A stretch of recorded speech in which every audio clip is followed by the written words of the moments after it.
Action items was variance for 475 Rodeo Court, minimum lot size. I'll And introduce that, Brittany, Aim. Mm-hmm. yeah, please. So this is consideration of an application for a variance for a minimum lot size requirement for 475 Rodeo Court. This project was originally brought to town staff's attention when the owner and applicant, Mark Phillips, came forward with the deed paperwork to try and demonstrate compliance with the Nederland Municipal Code 16-184 to receive a legal letter stating that it was a lawful non-conforming lot and to allow for construction on the lot. The property owner could not establish that 475 Rodeo Court was a lawful non-conforming lot. So town staff offered the alternative that the applicant might request a minimum lot size variance from the BZA.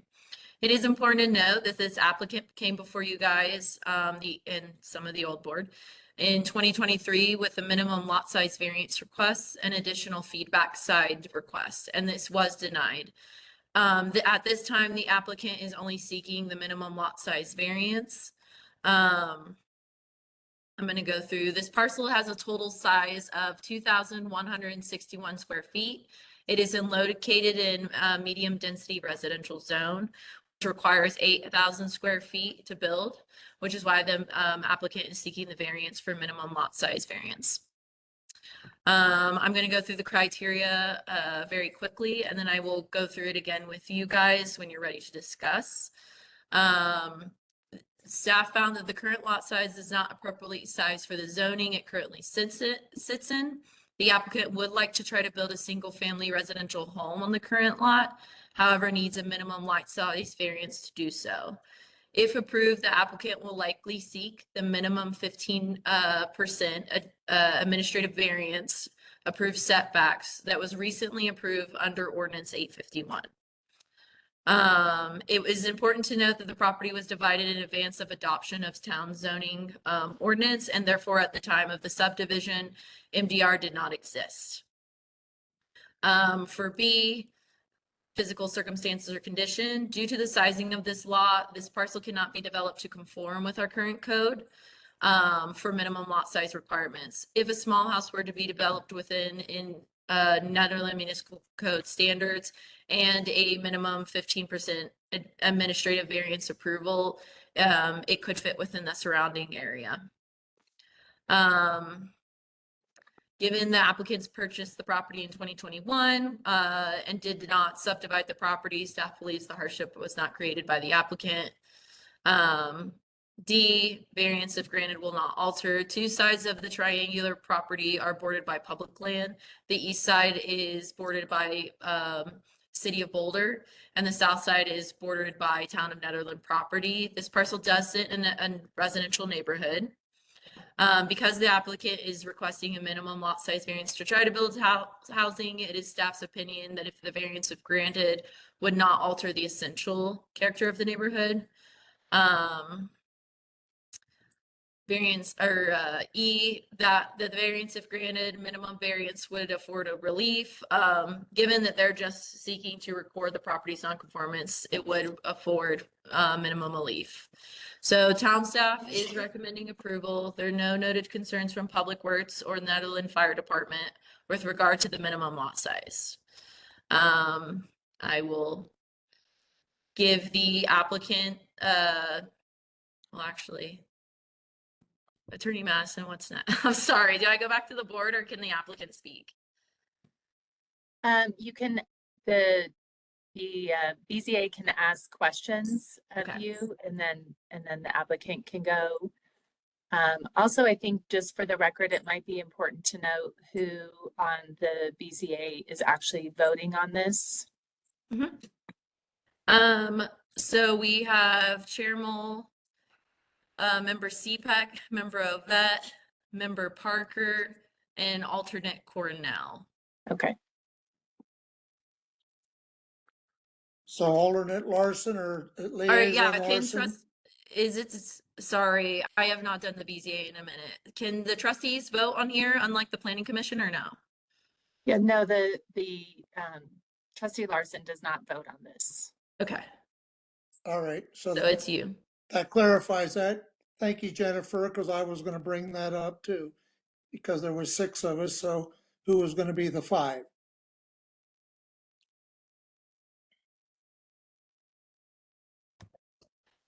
Okay, I will put it back Go on ahead. you if you guys have any questions. Mark Phillips is on. His is kind of the blurred screen, but he can hear you guys. I have a couple questions. I don't know if it's necessary to Mark, but maybe someone that has history. So when the property was purchased, the current zoning requirements were different, meaning that the property would, no? Okay, I just want to try to understand the time. I've seen some people shake their heads. So, Yeah, the zoning was not, there was no structure yet when this property was purchased. so when he purchased the property in 2021, the 8,000 MDR didn't exist, so he would have been able to build at that time, I guess, right? Well, so when the property, I should have rephrased that. When the property was originally subdivided, there was no zoning. When he purchased it, which he can explain, I remember this from the previously, but he bought it in kind of like a lump sum lots, and at that time, the lot came as it was. So when it was subdivided, there was no zoning. When he purchased the property, there technically was zoning. Okay. Brett, could I ask, Sure. I'm sorry, go ahead. I just, I I'm feel sorry, like I have some, just one more question, Roger, and then I'm Yep. done. fine, Sorry. thank you. I took kind of a drive by the neighborhood today, and I just was curious, are all the adjacent properties, do they fit in the current zoning requirements? Are they all, 0.2 acres or 8,000 square feet, or are they? Or was there, I guess what I'm asking, was there exceptions made for other properties? Do other properties meet what would be the current zoning requirements? It's Miranda. I can answer that. So the parcels that surround it all do meet current zoning. This is kind of a unique outlier over there. You know, Okay. it's surrounded by the Boulder County Housing Authority parcel as well as a town-owned parcel. Now, you know, if we go further down, you kind of Lakeview, you may start to see maybe some more non-conforming, but generally, for the most part, the majority do meet minimum lot size. Okay, thank you. So Brett, excuse me too, I'm sorry for getting in there, jumping in there, but because Brett was not being, didn't know real clear, but it's my understanding, so that's something that was, I looked at this, I wanted to clarify. I believe, the zoning and the zoning map was all ratified in 1981 or 1982. I mean, our zoning code is dated 1981. So I believe, the question about it being 20 or 21 or whenever, that lot has been zoned that way since 1981. So I don't, Britt, do you know anything different? Because that's my understanding. If it was an established lot then. So yeah, that question of zoning is actually a 40-year-old question and not, something that has just happened in recent. But there have been no changes to the zoning, and that's our new zoning map, and all these lots were established in 1981. I think maybe it's Miranda. I think maybe I can jump in. I think if I'm hearing Member Parker's question correctly, though, I think that was the question was it purchased knowing that it was a non-conforming lot, if I understood your question correctly? And the answer is yes. Yes, thank you.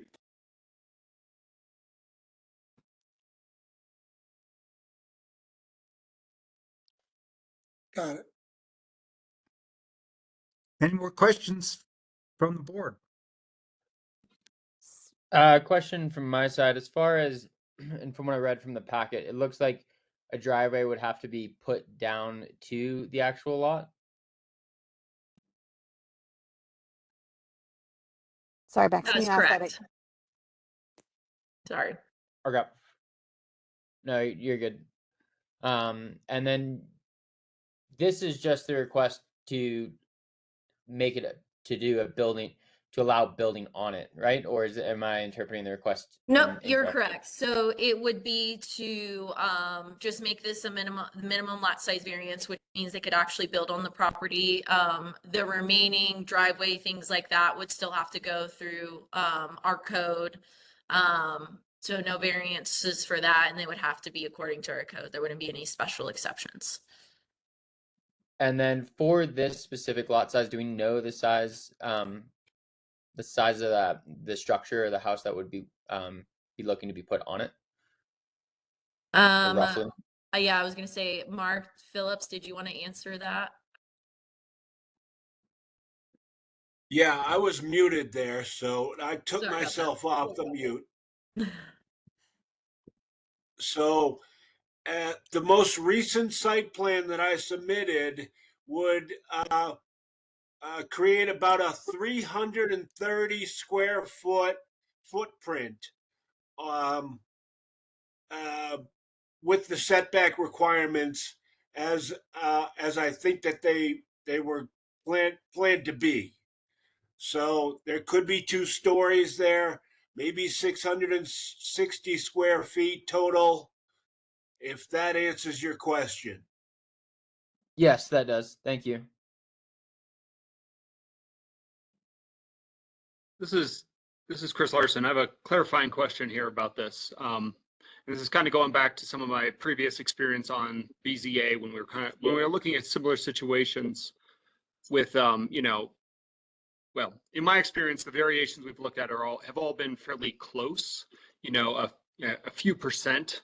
But am I wrong in seeing that this lot is about 2,000 square feet or like 2,100 in total size?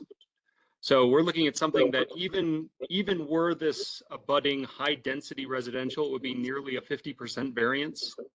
And it's almost like a 75% variance from the zoning code. Is that right? That's correct, yeah. Okay.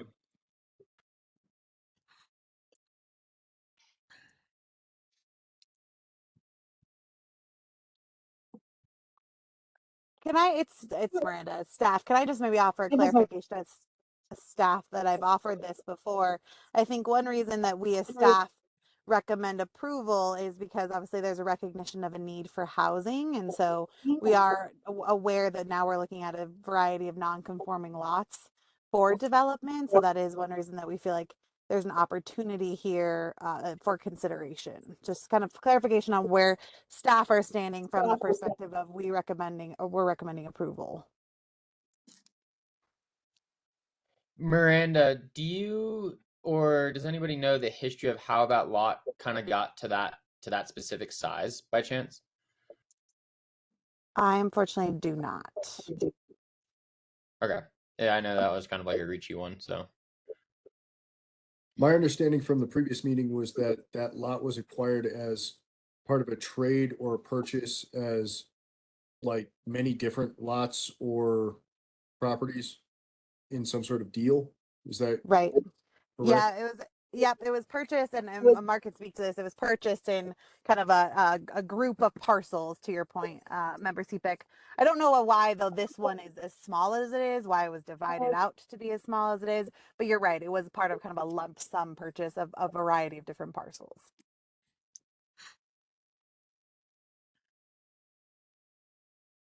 Okay. So Miranda, you mentioned the need for housing, which I think is very important. But this is, and Mark, I think you're there. Are you planning on living in this home? This is going to be a single family home. It's not going to be split up into a duplex or something. It's going to just be a single family home. Yes, I think it's too small to do really much of anything else with it.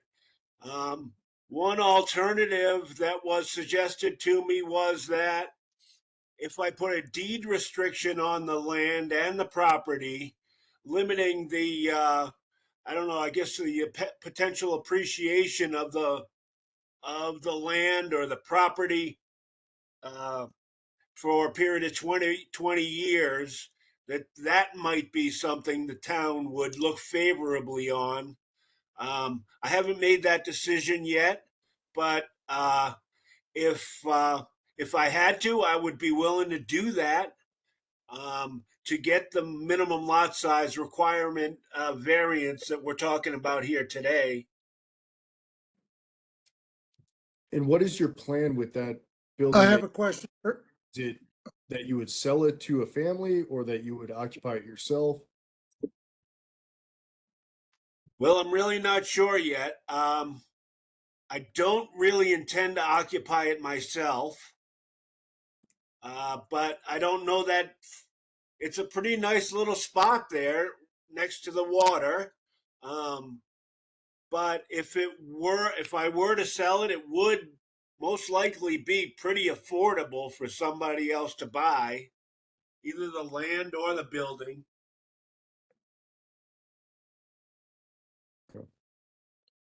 I have a question for Mark Phillips then. This is Roger. So Mark, from that previous hearing, what's my understanding that possibly this was, so two questions. When you purchased this property, did you buy other properties in Netherlands when you say it was bought as a package? Or was it just a tax sale that there was just many properties bought, in a lot, in a package?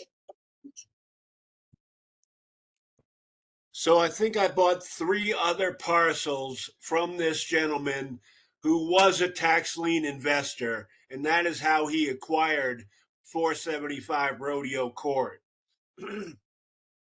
Okay, did you buy any parcels that were in Netherlands, or is this is just one unique parcel for Netherlands? Yeah, there were no other parcels contained within the town of Nederland. Okay, thank you. And I believe this lot was created in the 1960s.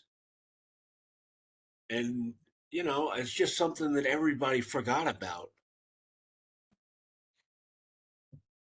The first There record are- of sale is from 1974. It was then sold again in 1992 and then 2021. I thought my research said 1960s, but I could be wrong. This is just the tax assessors, the Boulder County e-mapping site. There very well could be older data that hasn't been entered into the online database. Right. I believe the guy who owned that subdivision up there did a lot of transactions, a lot of reformulating the company that owned Big Springs. And I mean, it was very complicated chain of title up there. Well, so this is Mark, Roger from what again. I'm understanding, go ahead, Roger. Well, yeah, historically, without only coming to town about that time, the fellow we're referring to is John Doctor, who developed Big Springs. There actually were several, there still are a few, what are called outlots. So during that whole development, there were certain lots, there was places like on switchbacks of the roads that basically, weren't considered buildable lots. And so they're called outlots, and it actually probably even maybe in particular opinions, but the town actually in the 90s actually allowed development on those by almost use of right. They were bought, and so some things that happened up there in Big Springs, but technically the outlots were supposed to be open space, and a few of them have been developed, a few of them are still there. And that's kind of the history of the Big Springs and how that all kind of went down, as far as I know and understand. Of course, I lived here in 1980, since 80, and, that property was certainly, it was annexed back in the late 60s and developed quite a bit before that. But my point before was that it definitely was zoned And it's been that way since 1980, as Chris said, you know, through the records, you can see it's past tense, but that was through that medium density, you know, at that time from 1980. So But that's the only history I know from that, best I can recollect, or that I know.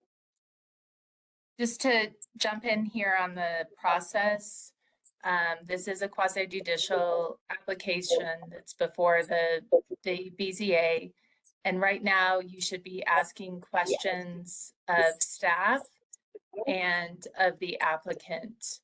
And so commission members, I encourage you to ask questions rather than introducing information. Thanks for clarifying. Mark, this is Max, and to kind of follow up on, I think, Steve's question, if you were to develop the land, it would either be for yourself to live on, sell it after developing, or for rental. Well, I don't know any other option. It would be either for sale or for rent, yes. Okay.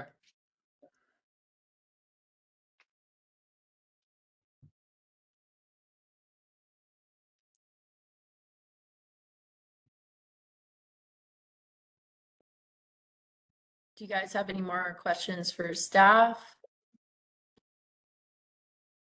Or Mark?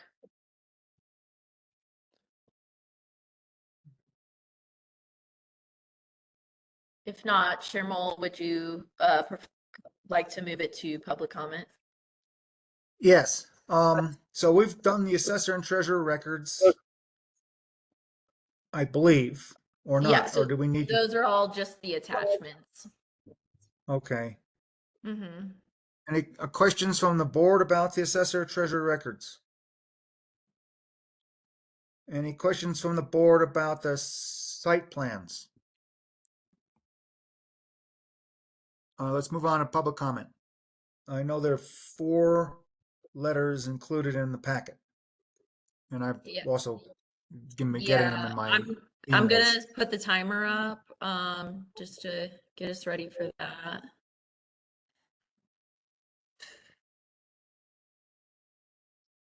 Is there any member of the public that wants to talk? Oh, look at this. The screen just changed. Yeah, it should be, you guys should see my timer. Can you see my timer? I see a timer. Perfect. I don't think see any people. I see Donna's raised her hand a few times. Do we want to start with Donna? Sure. Donna, you have 3 minutes, just to let you know. Let me know when you're ready. Okay, I'm ready. Can you hear me? Okay. Yes, ma'am. The reason I'm really against it for so many reasons really is that, first of all, you've got a lot of public people coming through that area, and it just feels wrong on so many levels to have just one person own that little sweet little property, you know, to put a house on there. You know, I mean, the income for this town comes from all these people coming in. And if you're concerned about that at all, people walk through there all the time. It's constantly being used. I mean, I go down there with my dog, I take walks with my daughter when she comes to town. Like, she was just here yesterday. We took a walk down there. It's just not really it's a very small lot, and not only is it a small lot, it's really the tip of a hill, and then on both sides it goes down. So I mean, you'd have to level the thing out to be able to put a house on there. You'd have to take off the top, and then do that many more people coming through, to make the road and all that kind of thing. It's just, there's so many reasons why not to do it. I'm totally against it. I've lived here for 35 years. I didn't just move here yesterday. So, and I thought all that stuff was greenbelt. I didn't even know I needed to worry about somebody's going to try to build houses. I'm worried now that you guys don't is that whole front part of the lake should be for everybody, you know, because as you start letting people build houses, as it was when I came here, there weren't houses down the road from me, and you know, there's like 5 houses now down that road, and my understanding was that all of that stuff was greenbelt, and so I'm kind of horrified to find out that another house can even be built. It just should be sold to greenbelt or whatever, you know. If that's what it is Boulder Greenbelt. That you were saying something about it being decided by Boulder County, so that's kind of interesting by itself. But I've been meaning to check out about that for a long time because I was told it was greenbelt. Anyway, that's what I have to say. I just do not want it to happen. I'm really against it. Thank you.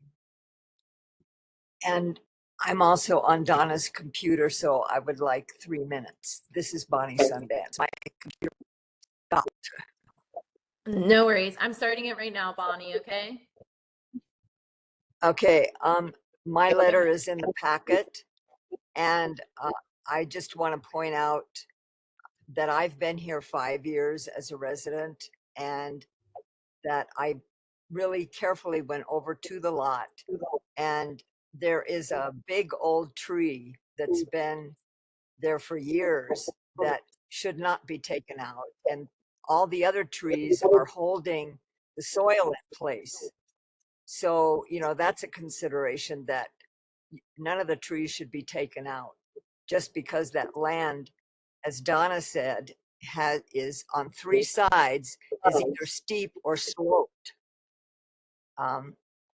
So I would really recommend that the city purchase the land, or that Mark simply give it to the city. And I'm just trying to think what else I said in the packet, since I don't have my notes in front of me. It's a special. I know that. Yeah, it's a beautiful, beautiful spot that I think, as agree with Donna, that it should be a public spot, not just a place for one house. And you know, it'll, for one thing, it's, you know, the summers here are so short, and all of that noise of construction disturbs, you know, residents, disturbs the land, disturbs trees. Also are very sensitive to disturbances like that. So again, you know, I think it should be for the public and not just for one person. And it, you know, my fear, of course, is encroaching on land that it would be great if it were public. My fear is that there's going to be further encroachment, which there shouldn't be. Because it's a town. You know, it brings in money for the town. It really does. You know, every time I go down, there's people fishing there. People come from all over the place to walk their dogs, and just adding that in there because I'm down there a lot in that area, and it is one of the sweetest spots right there. Thank you from both of us.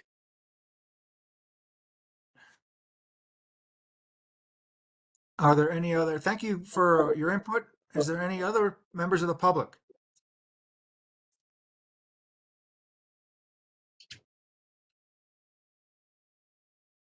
Members of the public?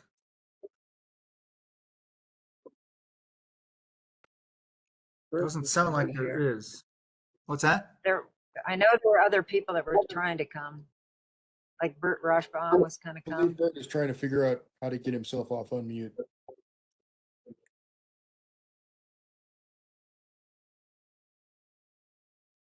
Bert, you have to unmute yourself.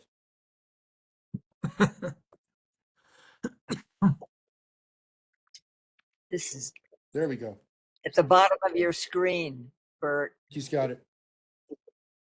There you go. Oh, we still can't hear you.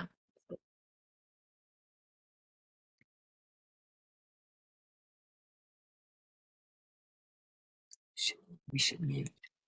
Oh, we should. You've muted yourself, and it might be your headphones too.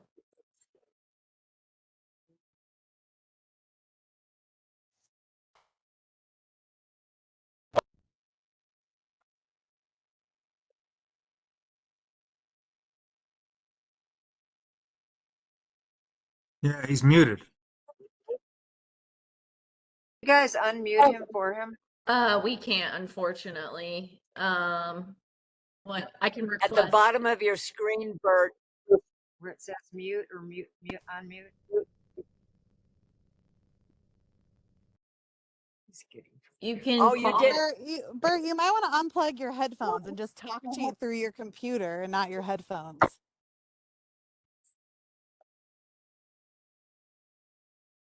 Yeah, pull your headphones.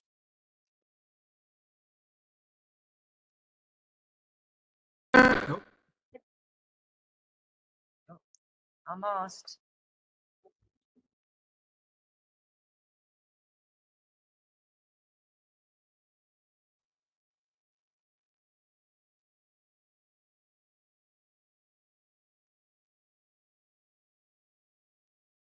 It looks like his internet connection is really slow as well. So turning off your video might help boost your audio signal.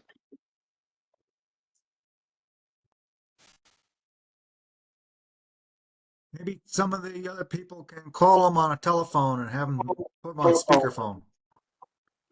Bert, you could just come over here next door and use Donna's computer.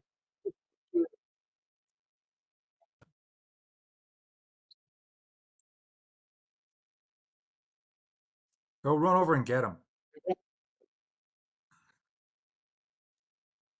The benefits of a small town government is your neighbors know where you live and they can come find you. Right. Yeah, be careful what you wish for. I bought my first shotgun when my first wife was on the zoning, on the planning commission, because I was worried about the people with torches outside my house. Fortunately, that never happened.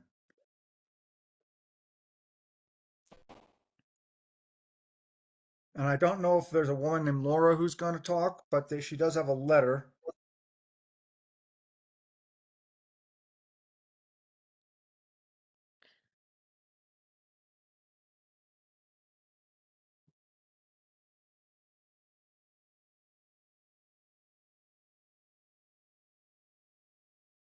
I know you submitted a letter. Does the letter cover everything you wanted to say?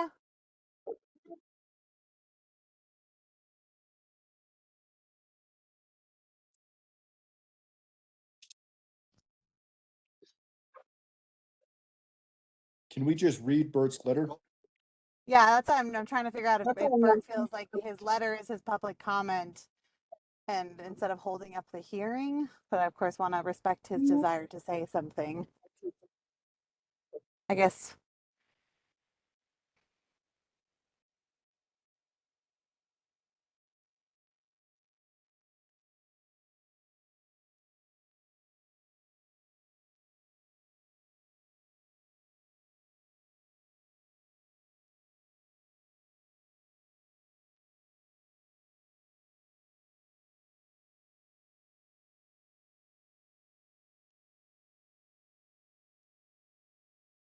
I mean, Manson, do you have a recommendation? Could they close public hearing? I think and then that you've waited this long, and those other neighbors are going to get in. Oh, okay. Just makes sense to just wait.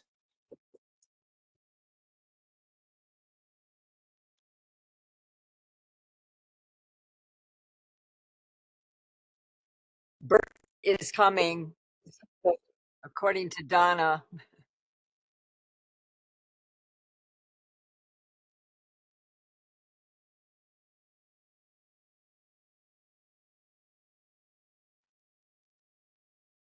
Who's Melody?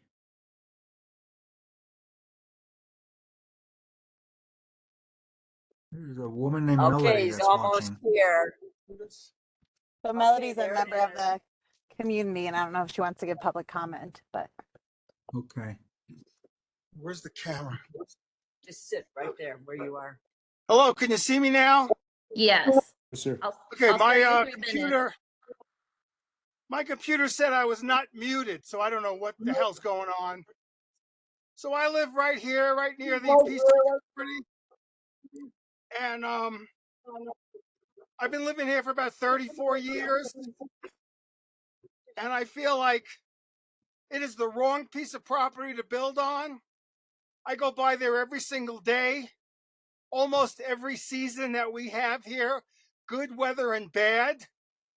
I see people there in all weather, families, kids, people with dogs, playing there, fishing there, enjoying that piece of land that would be completely taken away if a tiny house that's really too small to be there was put there. The disruption of what would occur to put it there would be irreparable completely for everyone who lives in this area, plus all the visitors who would then vanish and would not be there to use that land.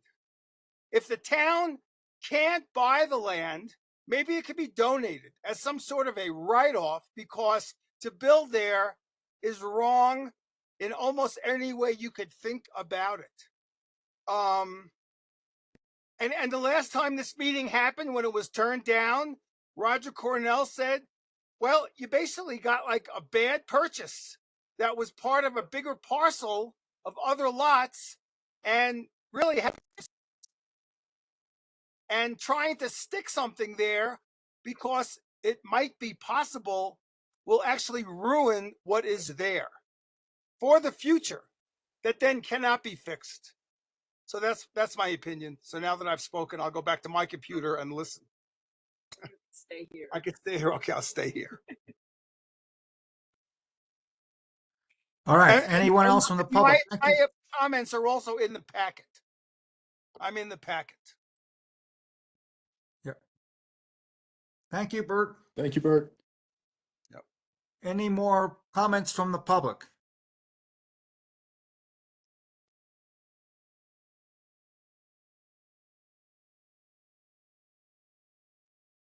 Going once. If not, do we want to go ahead and go through the criteria? Yeah. Go ahead. Well, let's see. Go ahead, Britt. I'll start off reading it and everyone can kind of speak to it. There are unique physical circumstances or conditions such as sorry, I cannot talk today, narrowness, shallowness, or size of the lot, or exceptional topographic or other physical conditions particular that affect this property.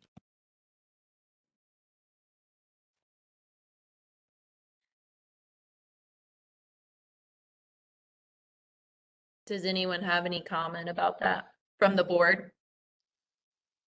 Can I just chime in really quick that to find a variance, you need to show that all of the 4 criteria have been satisfied. 5 criteria, isn't it?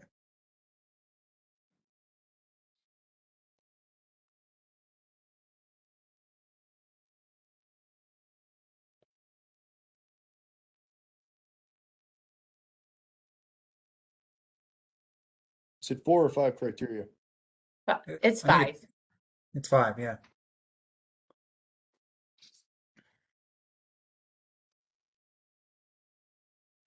Is this where the board chimes in or where Mark chimes in? No, this is the board. We each discuss if we want.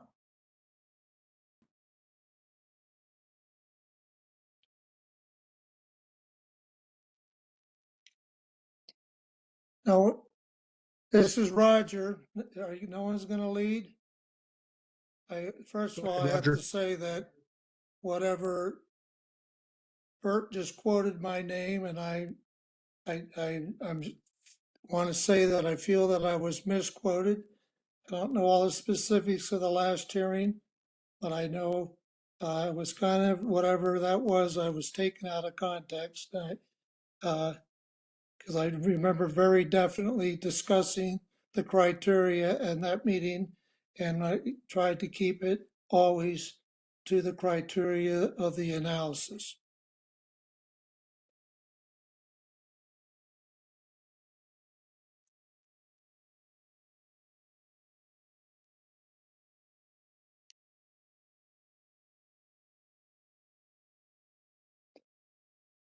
If no one else will speak to A, I will speak to it. I don't feel like this is actually a hard, A is a hard one to actually grasp on this because there are not really unique physical circumstances or conditions. The condition is, the size, and the sizes that it is, as was spoken earlier, is a 1/10 of the allotted size of the lot for that zone. So it's, you could take it from there or not, whether or not that fits the criteria, but it's not unique other than the fact that it's just totally undersized for the zoning district. I'll mention how it's been an awfully small plot of land, and even though it was plotted before zoning went into effect, the most recent purchase was only a few years ago, and it should have been apparent at the time that this would not fit the zoning requirement. Agreed. It was, yeah, it was too small when it was sold or traded, and that should have been buyer beware. In my I I agree. think that's I at think the that's next criteria though, I think, guys. right. I think that Or fits better under criteria C. This one, the fact that it is a very small and triangular piece of property. The triangular shape of the property set does have sort of a unique difficulty simply because of the setbacks. If you have a setbacks on a square piece of property, it's different than on three sides. It creates a unique shape. So, I think the things you're talking about are very valid, but I think they apply to a different criteria in the variance hearing. Okay. and Anyone Chris, else my for? comment, excuse me, but yeah, Chris, my comment was on that. Yes, it is triangular and it is unique, but if it was 8,000 square feet, it would certainly be buildable. Absolutely.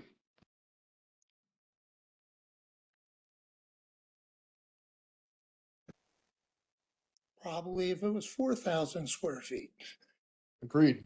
And if it was, I mean, it's a footprint that's 330 square foot or 660 square foot if it's a two-story building, then that's still very small for a single family dwelling.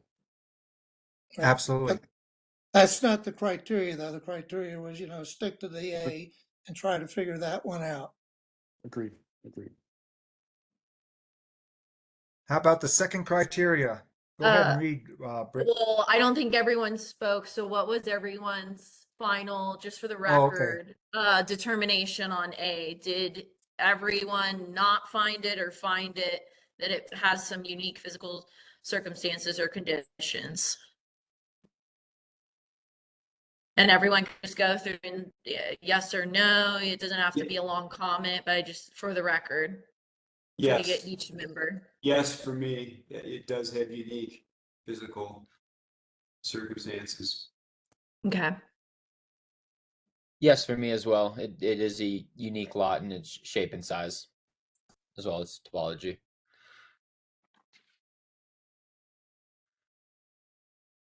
Well, it certainly is a problematic lot. Apparently the shape, the size, and then from what I'm hearing, maybe there's some topographical issues as well as no official access.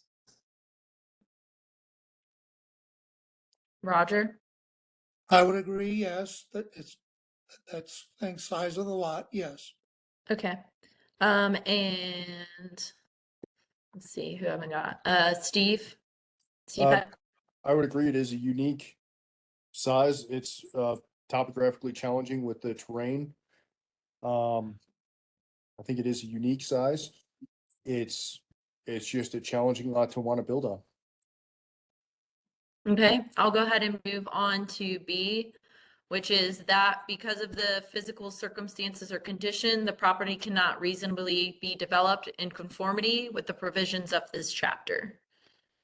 And we'll kind of do the same thing if everyone wants to go through and express their thoughts. I would say that it cannot be built in conformity with code. Okay, So I agree with B, the way it's represented.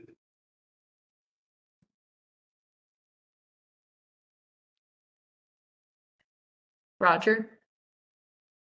A minute. Okay, I would agree that we won't match code in the fact that the lot size is we're not going to meet the minimum lot size, but could it be reasonably built on and done in such a way that doesn't that it could be done? Yes, it could be. It is a 330 square feet footprint gives you 660 square feet house size, which while not large, still could reasonably house a single family or single occupant. okay. Chair Mole? Yeah, it'd be challenging to make it conform. And I didn't see what the rest of the neighborhood's like, but whether it would appropriately fit the current surrounding neighborhood doesn't sound like it would. Of course, I know that most of the neighborhood is the town and the county and the city. Yeah, it's a But mix. even There's a mix, affordable housing, or some housing units. Miranda, correct me if it's not affordable, and some single family housing back there. So like multi-family and single family. Okay, Britt, I'm ready. Okay. So that because of physical circumstances or conditions, so I feel that it could, be developed in conformity with provisions of this chapter. So it cannot be built because there really are not any physical or conditions. It cannot be reasonably developed in the chapter with the conditions of this chapter because this chapter saying the conditions should be 8,000 square feet on a buildable lot. So that's why, it's does not meet, for me, does not meet B. Okay. Any comments from anyone, or would you like me to move forward? go ahead. Okay, so C, that that such unnecessary hardship has been created by the applicant. Whoa, sorry.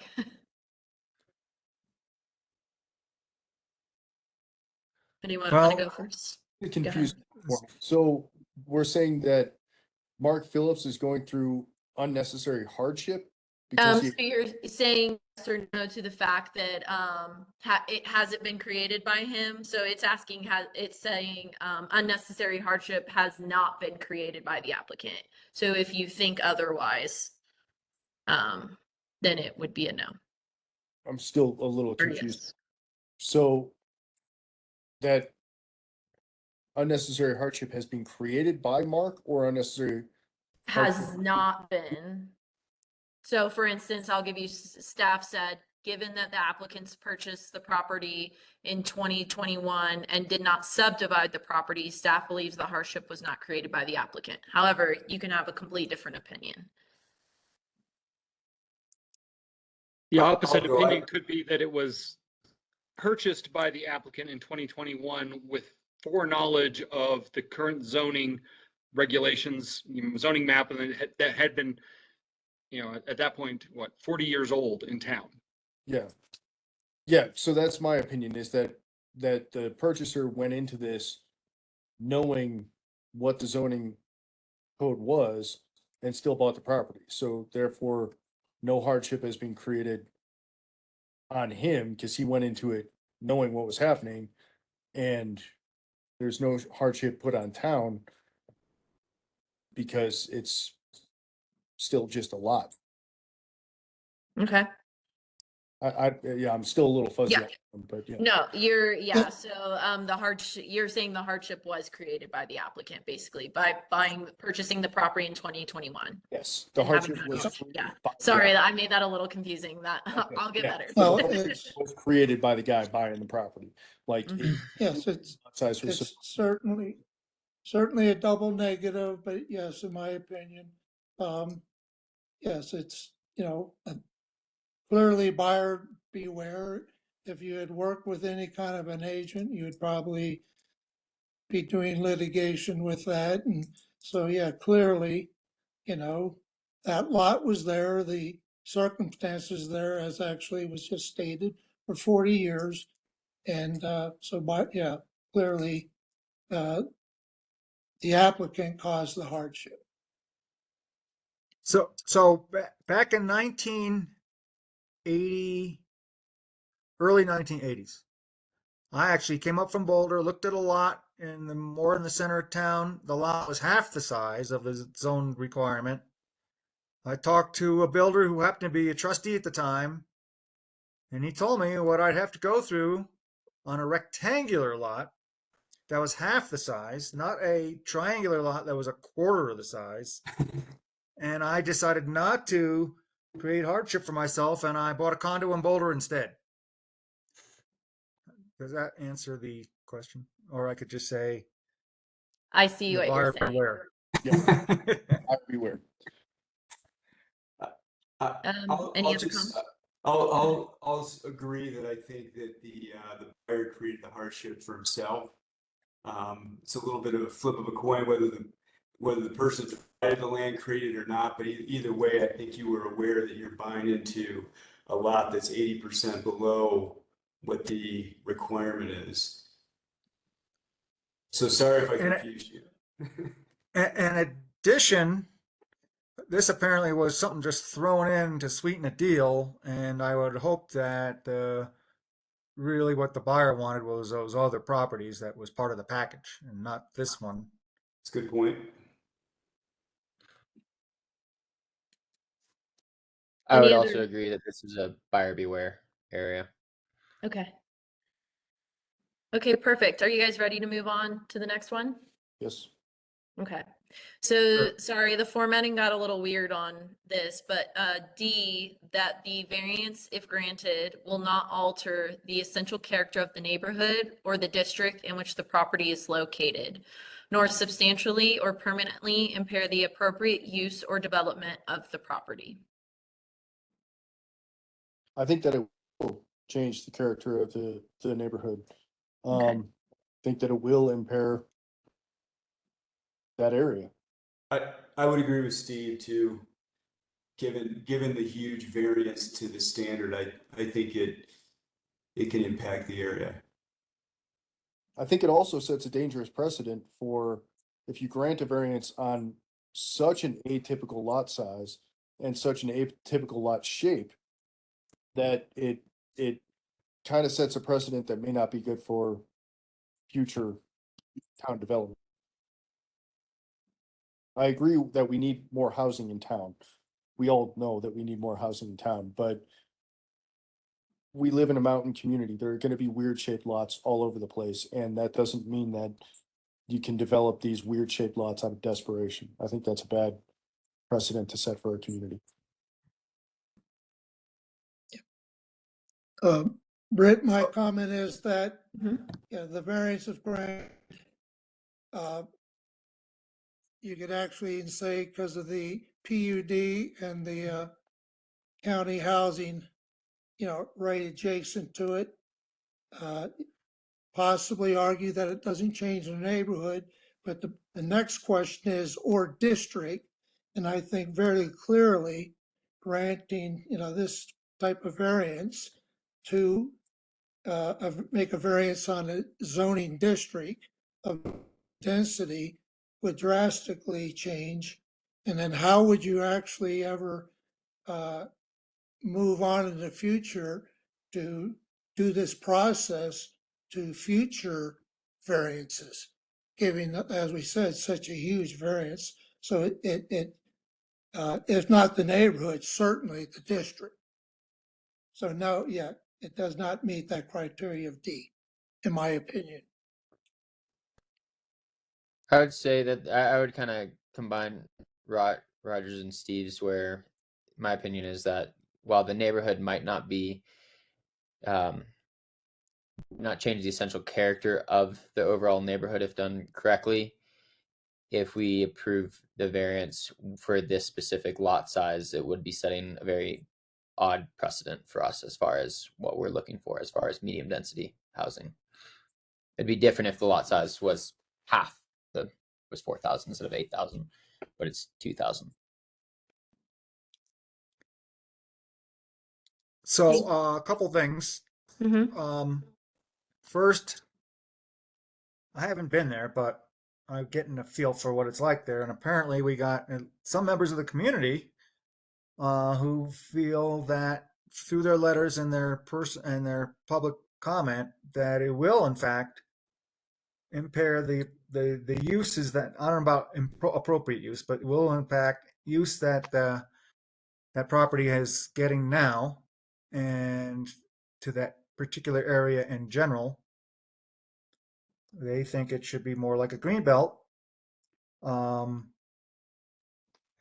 it doesn't seem to fit particularly well with a residential neighborhood. It's just too small.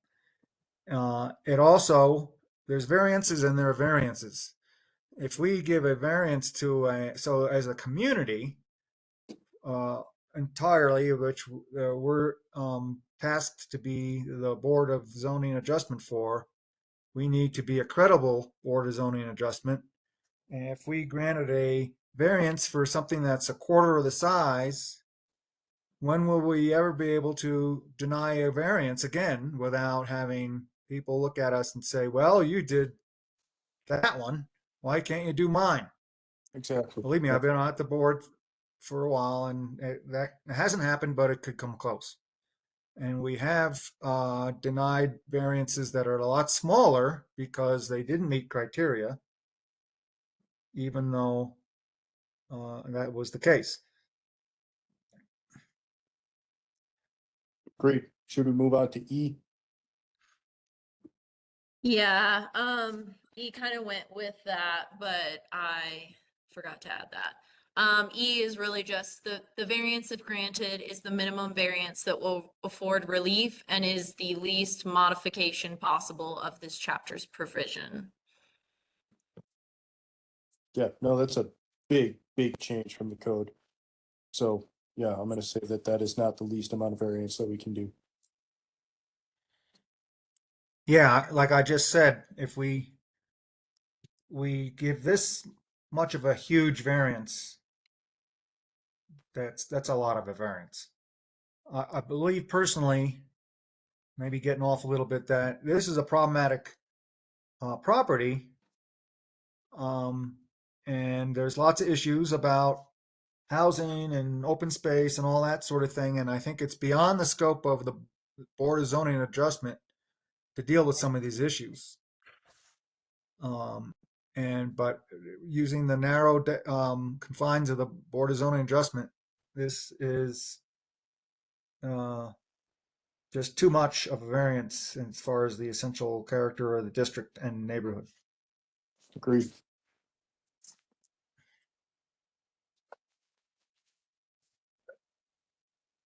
Do we have any more comments on this from the board? Well, on that one, it's sort of a, yeah, it's just kind of a generic kind of opinion on those, but the point being that the other ones, at least three of them, are so clearly, I think we were unanimous in agreement, and that, if our code says that, we need to have satisfy all of the criteria. So even if, some of them are kind of close, the first one and even that one, there were several that, just don't meet the criteria. So overall. It just does not meet the criteria, in my opinion. Yeah, so I believe Attorney Madison said it needs to have 4. You guys technically agreed on 2, A and B, which would be in favor for a variance. However, C and D, you guys did not. E is pretty much not as well. So yes, that's correct. So, Britt, is it time for somebody to propose a motion? If somebody would like to, yes, you guys are able to propose a motion now. I propose a motion. Go ahead. Oh. There's it's on the AIM if you go to our website, Civic Web. It's page 9 of 21. Or that. I If move it's, to, oh, Go ahead. go ahead. Sorry, go ahead. I move to direct the town attorney to draft a resolution with findage of fact and denying the variance. Do I'll we have second. Okay. Chair Mole? So I am going to say yes to the motion, which is to deny. Yep. Okay. And Member Parker? I agree in denying the motion. Member Ovette? I agree in denying the motion. Member CPAC? Wait, just so the Okay. record's clear, you're not agreeing to denying the motion, you're agreeing to denying the variance. Sorry. Okay, I agree to deny the variance. Thank you. Yeah. I agree to deny the variance. Thank you. I realized that as I said it, I was like, oh, that got confusing. Member CPAC? I agree to deny the variance. And alternate Cornell? I think just a yes is what we need. Mhm. Yes. To the Okay. motion. Variance has been denied. And so then what happens is we need to, I will draft a resolution. And we will have to meet again, right? Yes, schedule another meeting. It'll be super quick.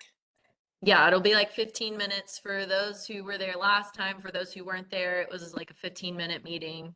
We went over minutes, and then Attorney Madison, we had the resolution for denying this variance.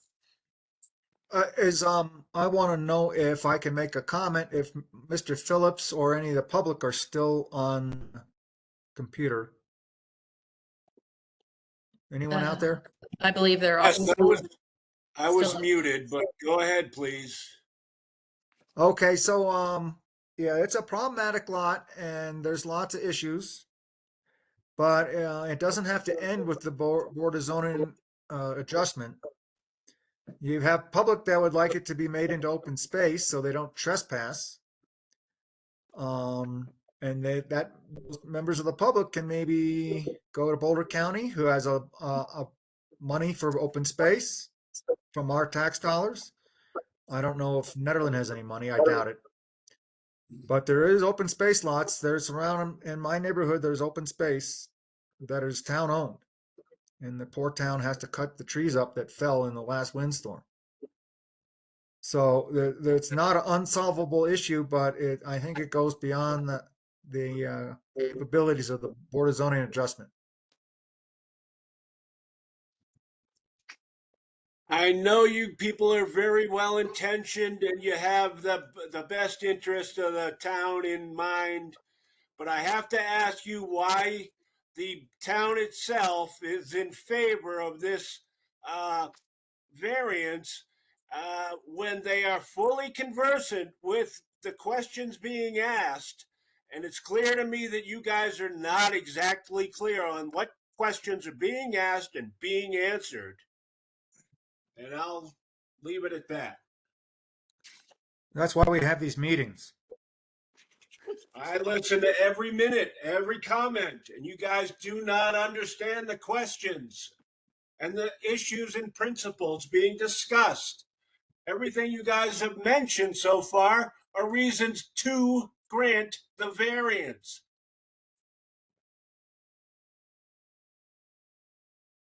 We appreciate your thoughts. All right, Chair Mole, are you ready to move on to the next action item? Yes. I am ready, Okay. except that I gotta pull up my agenda here. All right, so we are moving from the 475 Rodeo Court. The next one is appointment of chair and vice chair. And if Okay. somebody else prefers to do these what's that called?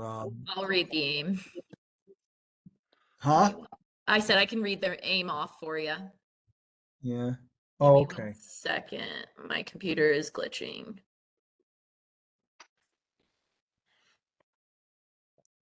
Oh, sorry.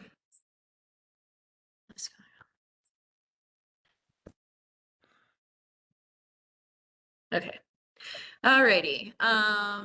This agenda item is for appointment of chair and vice chair. Chair Mark Mull has requested that another BZA member step into the chair role. Since the board has already gone without a vice chair at the May 2024 meeting, we are seeking appointment of both the chair and the vice chair. Currently, terms that expire, I'm just going to read them off just in case you guys didn't have time to look at this. Member CPAC expires 2026. Alternate Cornell is up for reappointment if interested. Mark Mull, 2026. Max Ovett, 2026. Member Parker, 2029. And Member Villian, 2024, up for reappointment if interested. There is still an alternate vacancy on the BZA. Appointments are made by nomination and confirmation by the majority of vote. So there are some proposed motions on here. We can have some discussion on this if anyone has an interest or wants to nominate anyone for chair or vice chair.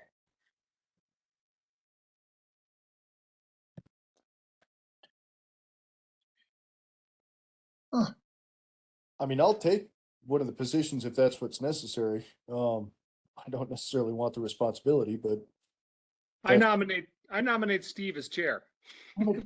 damn it, Chris. I second. You just have to put up with computers more better than me. All right, that's fine. I'll take it. Okay. You guys ready for a vote?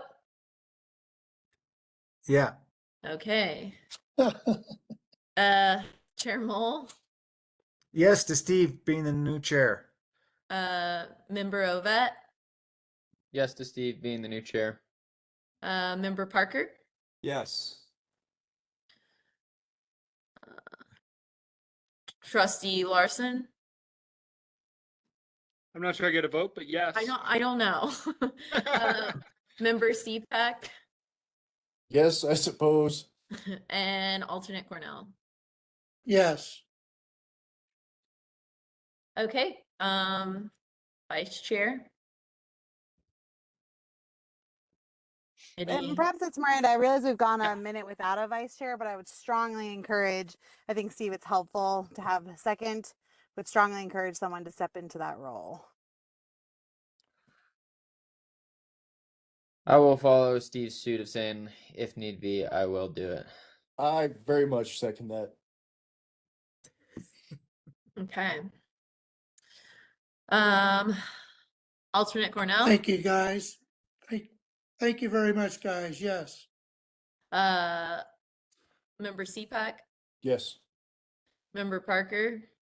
Yes. Thanks, Max. Member Ovett. Yeah. And Chair Mole. Yes. Okay. We have our, oh, go ahead, Miranda. No, I was gonna reiterate the thank you. And it's my recommendation, Member CPIC and Member Ovett, that you actually do maybe a training with Attorney Madsen, and Britt can help arrange that. But I think it's helpful, given kind of the legality of these things that come before you, to do a quick training with Jennifer on how to handle this. Yep. Yeah, reach out to us and we'll figure out a time that works well for everybody. Okay, perfect. Yeah. And then I will also send some meeting dates via email for the next meeting. Again, it'll be 15 minutes virtual. And I'll send those out. If you guys could get back to me with which one works best, that would be awesome. Cool. My apologies that my schedule has been very, very tight lately. No worries. Everyone has been. It's fine. You guys are rough to get in one spot. All right, in that regard, I'm assuming that's all the business. I motion to adjourn. Okay. Well, I got one more item of business. And that is that my previous email, markmull@q.com, has been infected and hacked and who knows what. It kind of still works, but it would be better probably for people to stay off that and eradicate it. And my new email is mtnguy as in mountain guy 309@gmail.com, and my third attempt to get a successful Gmail. And I'll send that out to the group as well. Yeah, and then scrub all those previous ones. That's it. All right. All right, we had a first. Do we have a second? I'll make Yeah, a I'll second and a Well, fourth. that was a lot. All right, all in favor? Aye. Aye. Yes. Meeting adjourned at 8:18. You will receive an email from me about the meetings and the trainings for the new chair and vice chair. All right. Thanks, Thank everybody. you. Have a good night. Thanks, guys. Night, everyone. Bye. Bye.